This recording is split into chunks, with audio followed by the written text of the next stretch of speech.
বিভাগীয় বীমা কর্মচারী ইসলামপুর শাখার উদ্যোগে রক্তদান শিবির আয়োজিত হলো ইসলামপুরে। প্রাক্তন সারা ভারত সহ সভাপতি বিশ্বনাথ সান্যাল সহ 21 তারিখ তিনি পরলোক গমন করেছেন। তারই স্মরণে একটি রক্তদান শিবিরের আয়োজন করা হয় আজ। এই সংস্থার কর্মী শান্ত সেনগুপ্ত বলেন, আমরা চেষ্টা করব প্রত্যেক বছরই যাতে এই রক্তদান শিবিরের আয়োজন আমরা করতে পারি।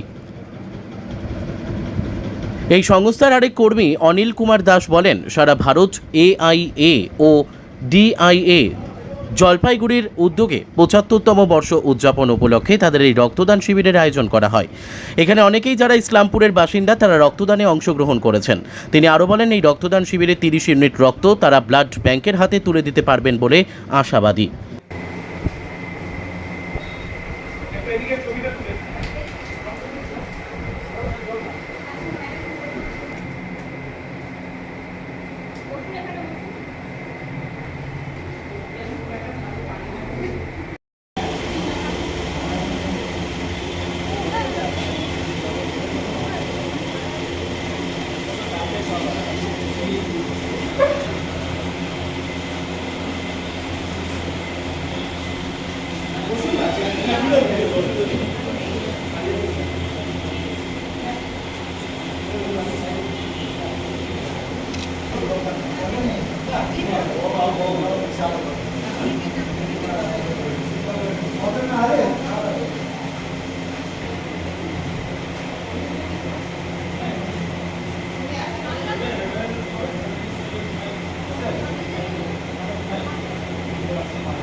হ্যাঁ, আমাদের আজকে রক্তদান শিবির শুরু হয়েছে।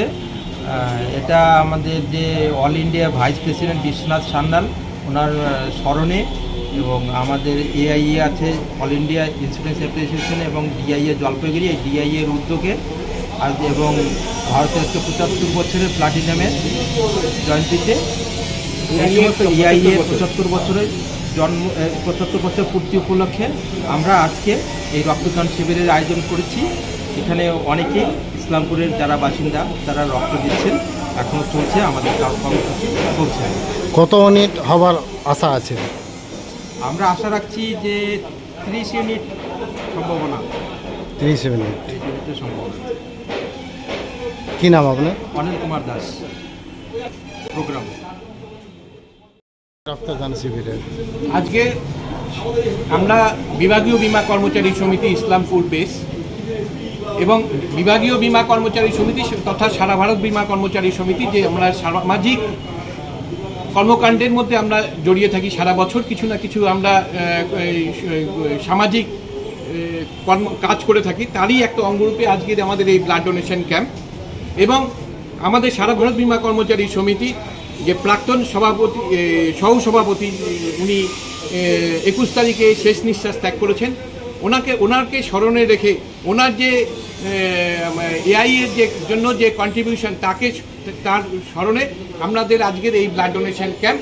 এই ব্লাড ডোনেশন ক্যাম্প আমরা আগের বছরও শুরু করেছি আমরা, এবং আমি আশা করি যে আমরা সারা বছর প্রতি বছর আমরা এই ব্লাড ডোনেশন ক্যাম্প আয়োজন করতে পারবো। কী নাম আপনার? আমার নাম শান্ত সেনগুপ্ত। Bureau report NB24X7। দিন দুনিয়ার খাস খবর। লাইক করুন আমাদের ফেসবুক পেজ, সাবস্ক্রাইব করুন আমাদের ইউটিউব চ্যানেল।